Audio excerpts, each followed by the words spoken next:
Welcome back to Ferris Sports Update. Time to talk women's soccer. And with us now, the head coach of the Ferris State Bulldogs, Matt Kellogg. And Coach, welcome back to the show. Thanks, Rob. It's always a pleasure to be here.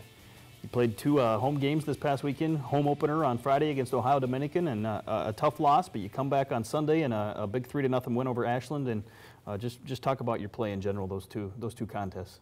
Well, on Friday, we played a very, very strong Ohio Dominican team. You know, they're ranked in the top 10 in the region, so we knew we were going to be in for a good battle on Friday. I think I overestimated how we were going to come back from our Wednesday game against Grand Valley, which we played them tough, and I think we were a little bit slow, and it showed that Ohio Dominican had some fresh legs, and they took advantage of it. You mentioned that game against Grand Valley in the middle of last week, a non-conference game, 1-0 decision. But talk about how some of those early non-conference matchups have helped prepare you for conference play. You took on the number 3 team in the country, Armstrong Atlantic State. Grand Valley ranked in the top 5, and a tough Indianapolis team as well. Yeah, you know, I don't think this team has backed down from any challenges that we've faced. You know, you mentioned Armstrong Atlantic. We got a great tie at a neutral site there. We play a very strong Grand Valley team to a 1-0 loss at their place. So I think it's really helped mature our young players very quickly. And as you can see, we were able to bounce back from a tough defeat on Friday with a great win on Sunday. And I think that shows how much they've developed over this short period. You mentioned those young players, a number of freshmen and sophomores in the starting lineup or seeing a lot of action. What improvements have they made since the beginning of the year? Well, our young players have really stepped up their effort and their willingness to battle every single second. You know, there's a big transition from high school into college, and they have to realize that it's nothing's given to them on any given day. They have to battle for everything that they're going to win. And they're also led by our veterans. We have some great leaders in the junior and senior class that are taking these young players under their wings and showing them how to fight every day. You started off this past weekend against Ohio Dominican. You mentioned a very good team, one of the top teams in the region. Seemed like the total shots and stuff at the end of the game were pretty close. What were some of the differences in that game? It just comes down to execution. Like any sport, it's execution. We get chances, they get chances, and on Friday they were able to put them away. For us, we were just a half step late, you know, just a little bit wide on the shots, and you know, a couple of those go in, and some of theirs don't go in, and it's a total different ball game. That was your home opener. Just talk about the fan support you were able to get for that home opener, and maybe what some of the adjustments are when you have to play at home.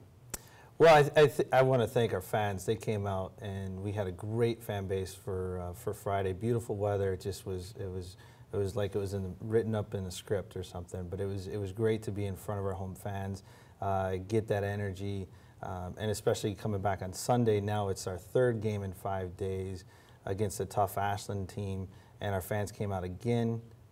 Great support, and I think that's what kind of helped push us over that hump.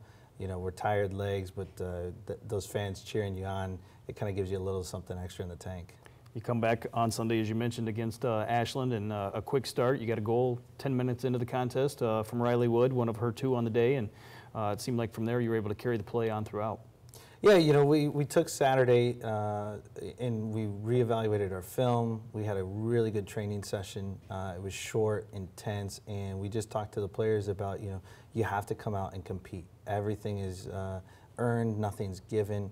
And we also talked to them about the message about not being afraid to make mistakes. You know, if you're going to be great, you're going to make mistakes. But it's the great players who overcome those mistakes and don't live in fear. And I think our group as a whole really took that to heart, and you could see it in a 3-0 win. It was a very, very physical game, a lot of fouls called during the game. Just talk about how your kids responded to maybe the way the game was officiated.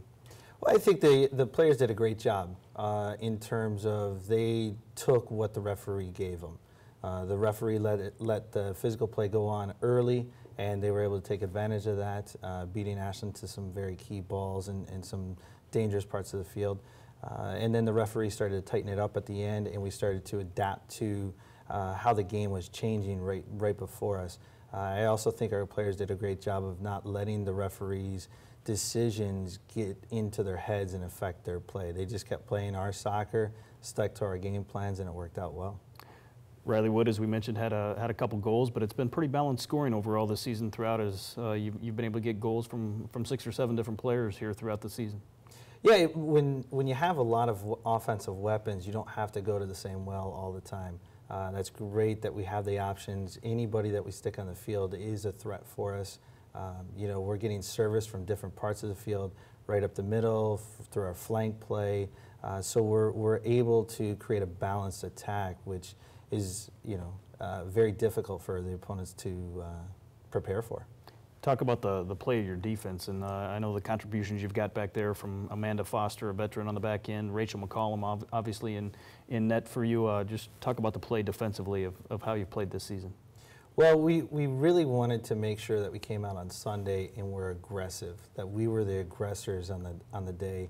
And I think anytime you can get a defender being aggressive, that not only helps their defense, but also helps the counterattack and starting that attack going up the field. And I think Amanda and Rachel have done a great job taking a lot of young players and experienced players and kind of bringing them along, teaching them on the go. It's great to see in training sessions, Amanda and Rachel will pull players aside and kind of be, you know, young assistant coaches for us on the field. This week, you're at home still, part of a 4-match homestand, and facing 2 of the more traditional GLIAC schools in Saginaw Valley State and Northwood. Just talk about what you expect out of those opponents this weekend. Oh, I expect nothing less than a great match. You know, Northwood comes in, they had a great result against one of the Ohio schools, beat them 10-0, so we know that they're capable of scoring and also keeping the other team off the scoreboard. Saginaw Valley is always a hard-fought physical match. They play with a lot of emotion, a lot of passion.